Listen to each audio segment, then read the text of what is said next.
Assalamualaikum. Hai, hari ini saya mau berbagi dengan teman-teman adik-adik mahasiswa untuk membantu menemukan sebenarnya bagaimana sih cara menemukan masalah penelitian. Nah, seringkali ya, kalau adik-adik mahasiswa saat ini sudah di semester 5 ataupun mungkin semester 6, semester 7 tapi belum di ACC proposalnya. Nah, karena masalah penelitian yang belum jelas. Nah, sebetulnya ada cara mudah untuk teman-teman adik-adik mahasiswa menemukan masalah penelitian yang tepat agar bisa segera di ACC. Nah, saya mau kasih tips bahwa langkah mudahnya hanya ada dua. Nah, yang pertama, teman-teman bisa berangkat dari masalah, isu, atau fenomena di sekitar kalian. Nah, kalian bisa mengamati apa yang terjadi di lingkungan sekitar. Nah, kalian juga bisa membaca misalnya media massa, berita online, sebetulnya apa sih yang sedang terjadi di lingkungan sekitar?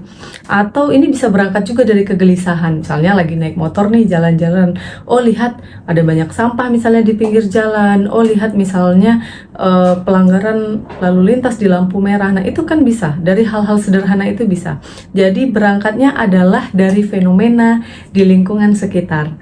Nah, teman-teman juga bisa memulai melihat kegelisahan hati ya dengan menanyakan di dalam hati ya, pertanyaannya kok bisa. Jadi kalau ada pertanyaannya kok bisa, itu sebetulnya sudah bisa jadi sesuatu yang bisa kalian teliti.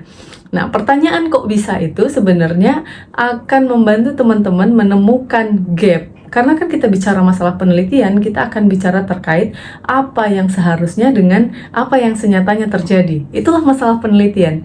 Jadi, seharusnya bagaimana sih? Nah, kenyataannya bagaimana? Seharusnya bagaimana itu teman-teman bisa cari. Wah, kalau secara regulasi ini seharusnya ternyata begini nih, tapi secara kenyataannya kok tidak demikian. Nah, itu bisa menjadi masalah penelitian yang bisa diangkat menjadi ide ketika menulis proposal maupun skripsi.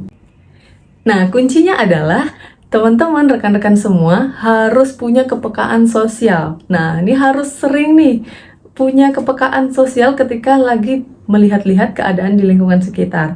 Atau teman-teman harus rajin membaca media massa ya, surat kabar sebenarnya apa sih berita yang lagi terbaru saat ini. Itu yang pertama. Nah, yang kedua, teman-teman ketika mau meneliti itu bisa berangkat dari teori. Nah, pasti kalian sudah mengikuti ya perkuliahan dari semester 1 sampai semester 4, semester 5, semester 6. Pasti kan ada materi-materi perkuliahan, sudah ada teori-teori yang disampaikan oleh dosen-dosen kalian.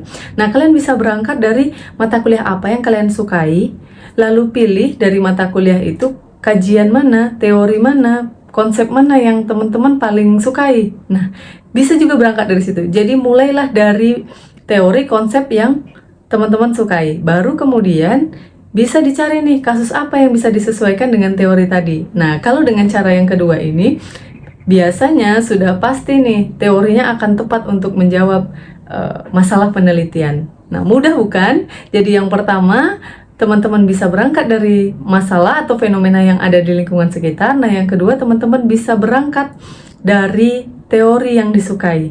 Jadi yang pertama masalah dulu, baru dicari teori apa yang bisa menjawab masalah penelitian tadi, atau bisa berangkat dari teori dulu, baru mencari masalah yang sesuai dengan apa yang menjadi kebutuhan teori. Nah, saya berharap semoga teman-teman mulai hari ini sudah bisa lebih mudah menentukan ya, mau riset terkait apa sih. Nah, lebih baik teman-teman juga mengikuti tren-tren kekinian ya, apa isu-isu yang sedang berkembang saat ini.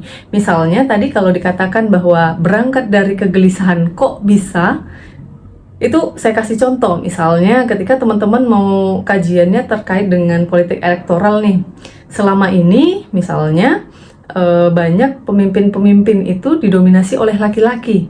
Nah, kok bisa perempuan ini menang? Itu kan bisa teman-teman teliti. Selama ini laki-laki yang selalu memenangkan kompetisi. Nah, ketika ada saingan perempuan, kok bisa nih perempuan memenangkan? Itu contoh kasus yang pertama. Atau yang kedua, misalnya dalam hal pertarungan kompetisi dalam pemilihan kepala daerah begitu ya, coba petakan. Yang satu misalnya dengan sumber daya terbatas, kemudian dukungan dari organisasi yang terbatas bisa menang dibandingkan dengan seseorang yang mungkin punya sumber daya keuangan yang lebih besar. Ini kan fenomena yang ada terjadi di sekitar kalian. Kalau mau lihat dari kajian lain misalnya selain politik elektoral, teman-teman bisa lihat misalnya kajian dalam hal pelayanan publik. Nah, selama ini kan kalau misalnya berbicara terkait pelayanan publik itu kan lebih banyak dikelola oleh swasta. Jadi kalau teman-teman pernah dengar namanya reinventing government, bagaimana pemerintah itu ingin juga belajar, ingin menyuntikkan semangat wirausaha dari dunia swasta. Jadi bagaimana pemerintah publik itu belajar memberikan pelayanan publik seperti apa yang disediakan oleh swasta. Nah, ternyata dalam prakteknya misalnya ketika pelayanan publik sudah disediakan oleh swasta, ternyata tidak sebaik itu gitu. Dalam contoh kasus, misalnya ada banyak contoh kasus dalam hal pengelolaan sampah. Sampah ketika dikelola oleh pemerintah, seperti apa hasilnya? Nah, kemudian misalnya diswastanisasikan. Kemudian pengelolaan sampah itu dikelola oleh swasta. Nah, apakah menjadi lebih baik atau sampahnya justru tidak terselesaikan? Nah, ini menjadi sesuatu yang mungkin saja menarik untuk teman-teman teliti.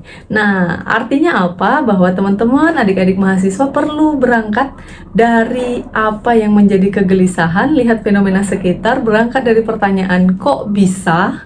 Nah, itu mungkin akan membantu.